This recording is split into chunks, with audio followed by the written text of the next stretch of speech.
பசி உணவு கடவுளால் அனைவரும் ஒன்று கூடுவோம். மனிதர்கள் கண்டுபிடித்த கடவுளால் அனைவரும் பிரிந்து விடுவோம்.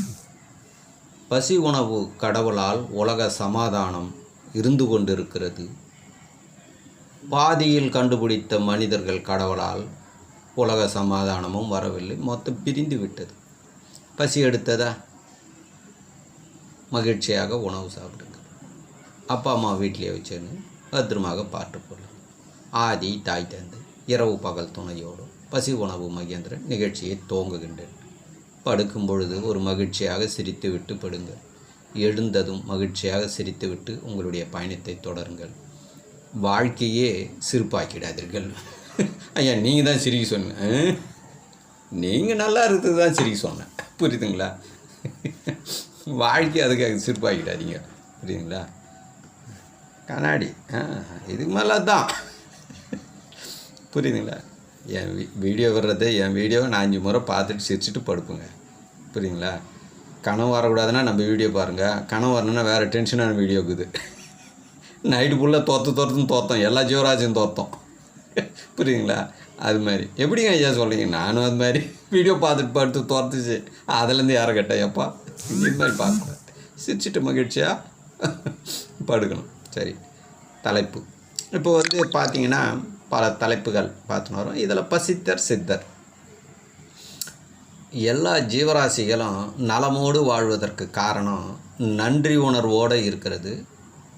படைத்ததை மீறவில்லை. மனிதர்கள் தவறு செஞ்சாங்க, அதனால தான் இன்றைக்கி அனுபவிக்கிறாங்க. கஷ்டங்களை அனுபவிச்சு தான் ஆகணும். நீங்கள் என்னென்ன தவறு பண்ணுறீங்களோ அது அனைத்தும் உங்களுக்கும் உங்களுடைய பிள்ளைகளுக்கும் பேர பிள்ளைகளுக்கும் வரும். இப்போ நானும் அதே தான், நான் தப்பு பண்ணால் பிள்ளைகளுக்கு பேர பிள்ளைங்களுக்கு வரும். அதனால தான் நான் திருந்திட்டேன்றேன். அடிக்கடி உங்களுக்கு நான் சொல்கிறேன், நான் திருந்திட்டேன். என்ன எந்த கடவுளுப்பா? 2 தான், எது? வானம் பூமி, பசி உணவு, அவள் தான் முஷ்டம் பாடுத்தேன். மீதி எல்லாம் அடிச்சுக்கும் சண்டை போடும், நம்மளதில் சண்டையே வராது. அதே போல் பசித்தர் சித்தர், இதையும் 2ஆக சொல்லுவேன். எது எடுத்தாலும் 2ஆக சொல்லுவேன். ஒரு சிலர்லாம் பேசுவாங்க, உருவமே இல்லாததுன்னுவாங்க, புரியுதுங்களா? உருவமே இல்லாதது அனைத்தும் படைக்குதுன்னுவாங்க. நானும் அது மாதிரி பேசினேன். ஏன்னா எனக்கு வழிகாட்டி சொல்லி விட்டார், அவர் பேச்சை கேட்டுன்னு பேசி அப்புறம் சுயமாக சிந்திக்க ஆரம்பித்தேன். சரி, உருவமே இல்லாதது எப்படி உருவத்தை படைக்கும்? புரியுதுங்களா? அதை நம்ம சிந்திக்கணும். உருவம் இருக்குது, ரொம்ப லேசாக இருக்கிறது, புரியுதுங்களா? இதெல்லாம் நீங்கள் ஆழ்ந்து கொஞ்சம் சிந்திக்கணும். நீங்கள் பாட்டுன்னு நீங்களாம் இப்போ என்னை கண்ட பல குழுவில் அலறுவாங்க, பல பேச்சாளருங்க. நான் தெளிவான கேள்வி கேட்பேன். இந்த பசித்தர் குரூப்பு, பசி உணவு உண்மை மார்க்குன்னு குரூப் இருக்குது. அவங்கெல்லாம் உள்ளே நீங்கள் நடத்துனீங்கன்னு வச்சுக்கோங்க, நான் கேட்குற கேள்விங்களுக்கு பதில் சொல்ல முடியாமல் திணறுங்கிறாங்க, புரியுதுங்களா? ரொம்ப உங்களுக்கெல்லாம் சொல்லிடுறோம், உஷாராக பேசுங்க. அறிவாளி பிள்ளைகள் இந்த காலத்தில் உங்களுடைய பிள்ளைகளே பேர பிள்ளைகளே கேள்வி கேட்பாங்க, அங்கேயே நீங்கள் அசிங்கப்படுவீங்க. நான் எங்கேயுமே அசிங்கப்பட மாட்டேன். ஏன் சொல்லுங்கள்? நான் பசித்தர் சப்ஜெக்டை கையில் வச்சுங்கிறேன், சித்தர் சப்ஜெக்டையும் கையில் வச்சுங்கிறேன். சித்தர்தில் என்ன இருக்குது, என்ன சிக்கல் இருக்குது? பசித்தரில் என்ன இருக்குது, என்ன சிக்கல் இல்லை? பசித்தர்கள் என்பது என்னென்னா, அவங்க என்ன பார்த்தாங்களோ, என்ன கேட்டாங்களோ, என்ன பேசினாங்களோ அதை மட்டும்தான் பேசுவாங்க. யாரையும் ஏமாற்றவும் மாட்டாங்க, யார்கிட்டையும் அவங்க ஏமாறவும் மாட்டாங்க. அவங்கக்கிட்ட போய் பசித்தர்கிட்ட போய் செவ்வாய்க்கோள் இருக்கான்னு கேட்டு பாருங்கள், இல்லைன்னுவாங்க. என்னது இல்லையா? நீங்கள் மிரக ஆவீங்க. இல்லையா? ஆமாம், நான் இதெல்லாம் பார்த்ததே இல்லைங்கன்னுவாங்க.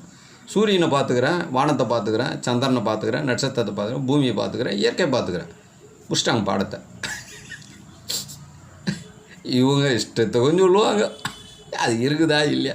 நான் கூட இதெல்லாம் நானே பேசியிருந்தேன், நீ தான் திருந்திட்டேனே, புரியுதுங்களா? இதுக்கு மேலே என்னை யாரையும் ஏமாற்ற முடியாது. அதனால் நான் என்ன பேசுகிறேன்னா, இருக்கிறத நான் பேசுகிறேன், உங்களுக்கும் சேஃப் சொல்கிறேன். படைத்தவனே பசியும் உணவும் ஒரு உயிர்களுக்கும் முதல் கடவுள் அதுதான். ஆனால் நீங்கள் ஒரு கடவுளை கண்டுபிடிச்சி இதுதான் உண்மையான கடவுள், இதுதான் எல்லாத்தையும் படிச்சதுன்னா நான் எல்லோரும் ஏமாலியா? கொஞ்ச நாள் நான் ஏமாந்தேன்.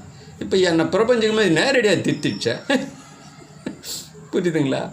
உஷாராக பேசுங்க. இதுக்கு மேலே நீங்களா கூட்டத்தெல்லாம் பேசுனீங்கன்னா தப்பும் தகரமாக பேசுனீங்கன்னு வச்சுக்கோங்க, உள்ள ஆள் வந்தானா கேள்வி பதில் டைம் விட்டீங்கன்னு வச்சு கேள்வி கேட்டாங்கன்னா அத்தனை பேர் முன்னாடி நீங்கள் கஷ்டப்படுவீங்க. எப்படி பார்க்காதெல்லாம் யார் எது சொன்னாலும் இஷ்டத்துக்கு பேசுகிறீங்களான்னு கேட்பாங்க. புரியுதுங்களா? உஷாராக பேசணும். இப்போ நான் பாருங்கள், என் உடம்புல நடந்தது மட்டும் சொல்லுவேன், மீதெல்லாம் கேட்டால் தெரியாதுன்னுடுவேன். அதே மாதிரி உங்களுக்கும் சொல்லுவேன். நான் சொல்கிறதெல்லாம் நீங்கள் அப்படியே ஏற்றுக்கூடாது. இது சரியா சரியில்லையா, சரியில்லைன்னா எந்த அப்படியே அடுத்த செகண்டே விட்டுடணும். எது சரியாகுதோ அதில் போங்க. எவ்வளோ தெளிவாக இப்போ நான் உங்ககிட்ட மாட்டுவேன்னா எனக்கு யாருமே மடக்க முடியாது. ஏன்னா இருக்கிறத பேசுகிறவன் இல்லாத பேசுகிற ஆள் நான் கிடையாது. புரியுங்களா? இது மாதிரி தலைப்புகள் நிறைய வரும். தலைப்புகள் என்ன? பசித்தர் சித்தர். பசித்தர் என்பது வானம், சித்தர் என்பது பூமி. பசித்தர் என்பது தந்தை, சித்தர் என்பது தாய். ரெண்டுத்தையும் கையில் வச்சுங்க. ரெண்டு கையில் வச்சுனும்போது எந்த கேள்வி கேட்டாலும் ஈஸியாக பதில் சொல்லிட்டு போவேன். ஆனால் நீங்களாக ஒருத்தரை கையில் வச்சுருந்தீங்கன்னா கேள்வி கேட்டாங்கன்னா பதில் சொல்ல முடியாத இடத்துல ரொம்ப கஷ்டப்படுவீங்க. இன்றைக்கி பல குழுவில் கஷ்டப்பட்டுங்கிறாங்க. என்னை கண்டாவே குழுவில் சப்ஜெக்ட் ஓடும், அப்படி உள்ளே போனோன்னு வச்சுங்களேன், என் பேரை உத்து பார்த்துருவாங்க. பார்த்துட்டு பாடமே ஒழுங்காக போவோம். புரியுதுங்களா? அடுத்து அங்கே சொல்லுவாங்க கேள்வி பதிலே இல்லைன்னுடுவாங்க. ஏன்னா முதல் ஆளை நான் தான் கேள்வி கேட்கறது நின்றுப்பாங்க.